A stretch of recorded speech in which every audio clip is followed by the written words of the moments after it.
1969, the year the Boeing 747 made its debut and American troops began withdrawing from Vietnam. While the world was changing, music was evolving as well. Today, we're diving into 5 groundbreaking songs that define this pivotal year in music history. Elvis Presley's journey to recording Suspicious Minds in 1969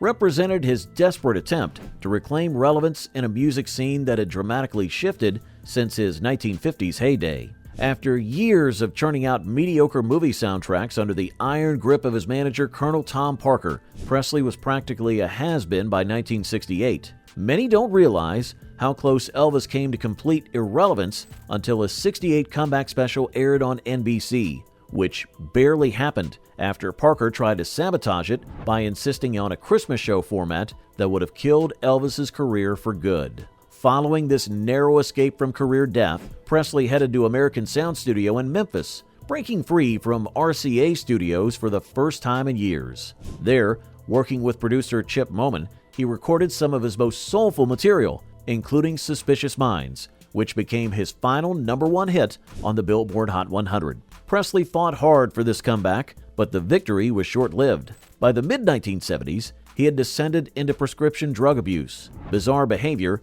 and extreme weight gain. His death in 1977 at the age of 42 came after years of self-destruction that his entourage enabled rather than prevented. Here's something many don't know. Suspicious Minds almost never made it to release because of a battle between Colonel Parker and songwriter Mark James. Parker demanded 50% of the publishing rights, a common Parker tactic, but James and his publisher refused. After intense arguments, Parker relented, but then tried to exact revenge by telling radio stations not to play the record. Fortunately, the song was too good to suppress, becoming one of Elvis's signature performances despite Parker's attempted sabotage. Neil Diamond released Sweet Caroline in 1969.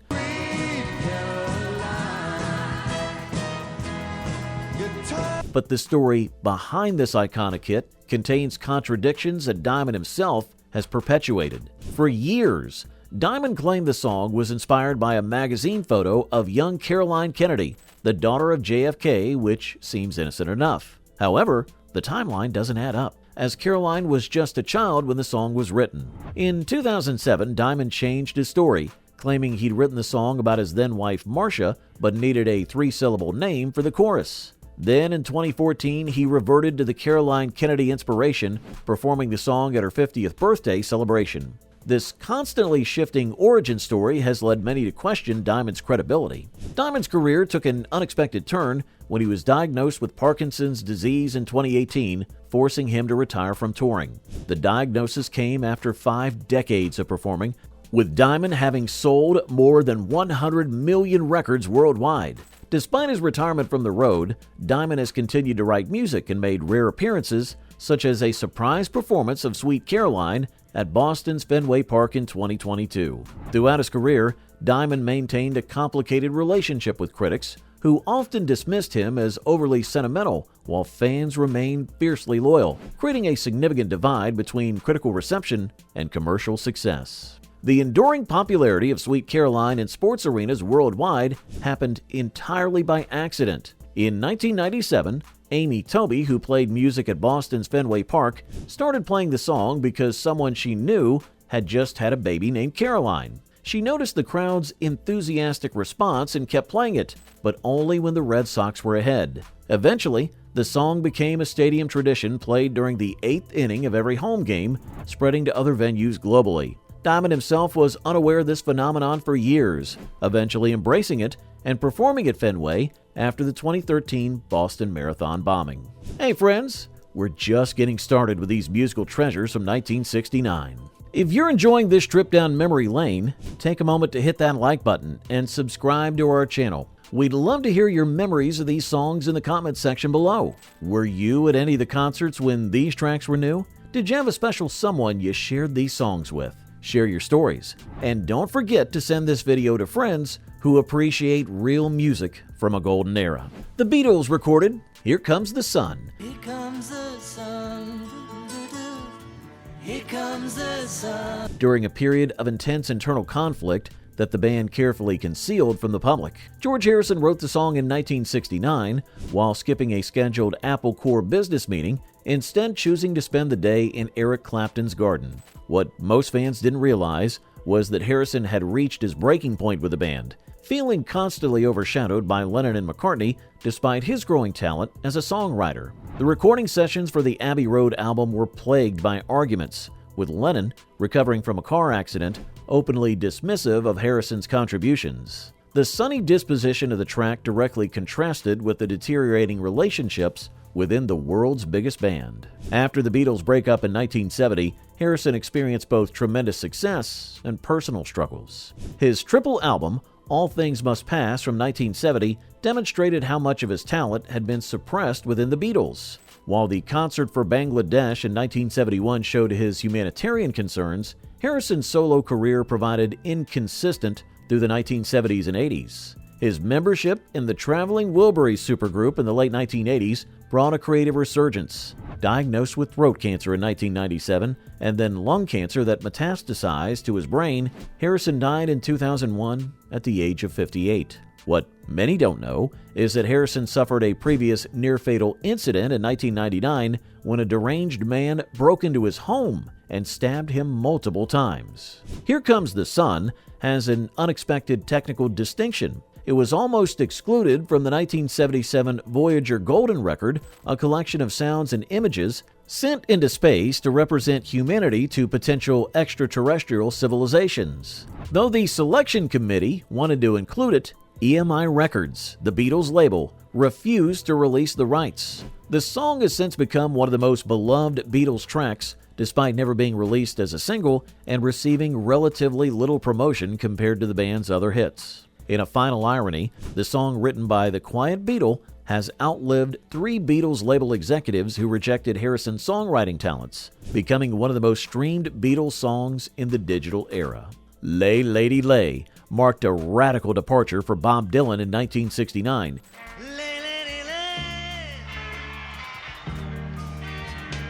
Featuring his unusual crooning vocal style that shocked longtime fans and led to speculation that the recording had been technically altered or wasn't actually Dylan singing. The track came during a period when Dylan was actively trying to escape the Voice of a Generation label that had been thrust upon him. Recorded in Nashville with the A-Team, the song's country influences represented Dylan's deliberate move away from the protest movement that had embraced him. What many listeners don't know is that Dylan originally wrote the song for the 1969 film Midnight Cowboy, but missed the submission deadline, a significant lost opportunity considering the film's eventual cultural impact. Dylan's career since Lay Lady Lay has been marked by constant reinvention and polarizing choices. Through the 1970s and beyond, he found both acclaim and derision for his changing musical directions, from his Christian period starting in 1979 to his questionable 1980s output. His 21st century renaissance began with 1997's Time Out of Mind and continues through his recent work, including the 2020 album Rough and Rowdy Ways, released when Dylan was 79.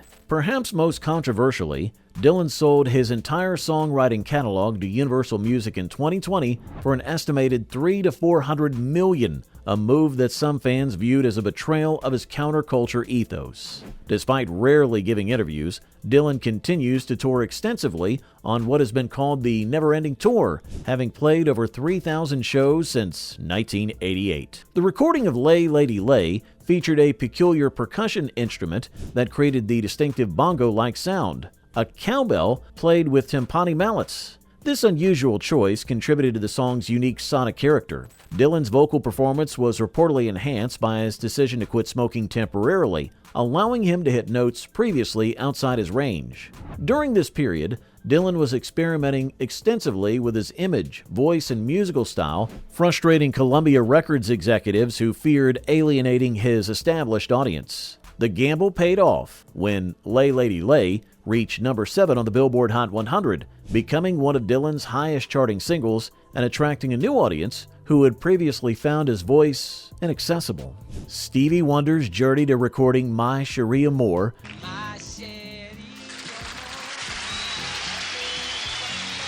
reflects the manipulative control Motown Records held over its artist in the 1960s. Though released in 1969, the song was actually recorded 2 years earlier when Wonder was just 16 years old. But Motown head Berry Gordy delayed its release, treating Wonder's material as a resource to be deployed strategically rather than artistic expression. Originally titled Oh My Marcia, Wonder wrote the song about his girlfriend while attending the Michigan School for the Blind. When they broke up, Motown lyricist Sylvia Moy convinced him to change the lyrics rather than abandoning the promising melody.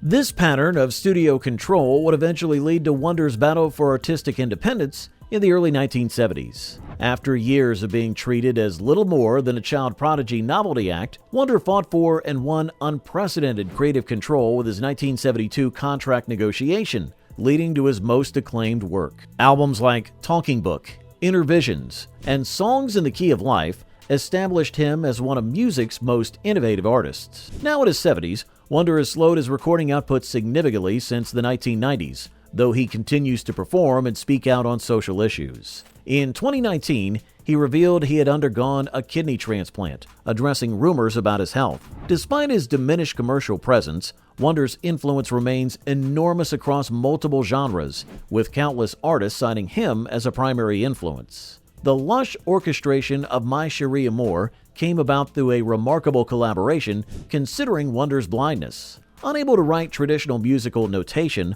Wonder would play parts on piano or describe the sounds he wanted, while arrangers would translate his ideas for the studio musicians. Despite being able to see his collaborators, Wonder was famous for his precise directions and ability to detect even minor deviations from his vision. The recording process typically involved Wonder performing his vocal and instrumental parts in isolation, before the orchestration was added later. This working method makes the emotional coherence of the final recording all the more impressive, as Wonder had to imagine much of the arrangement before it existed. These songs of 1969 represent an incredible moment in music history, when artists were pushing boundaries and creating works that would stand the test of time.